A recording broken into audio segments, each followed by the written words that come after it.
Assalamu alaikum туғандар. Сөлжанды қышқа қандай қылып киргизебиз деген суроого мына менин Мамбет деген иним жооп жазып, момундай кылып бурт кылып жасап коюптур.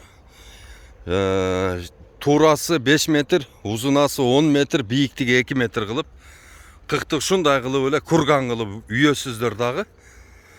Үстүнө чөп жаап туруп, суудан берип 80% кылып нымдап жуубайсыздар, нымдайсыздар. Нымдаганда деген кандай болот? Суу куюп туруп токтотосуздар.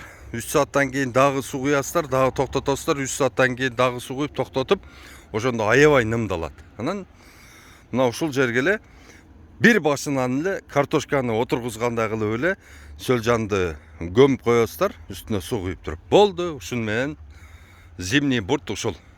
Кимге ушундай зимний буртту жасашты үйрөтүш керек боло турган болсо, мага видеодон сабактар керек десеңиздер 0550 20 0007 номерге видео сабактар сөлжан деп же биогумус деп жазып койсоңуздар, мен силерге ошол видео сабактарды жөнөтөмүн.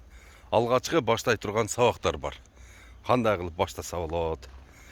Анан туугандар, кимге жакшы ушул оригинал жакшы сөлжан керек боло турган болсо 0550 20 0007 номерге кайрылсаңыздар, бардык райондорго жеткирүү бар.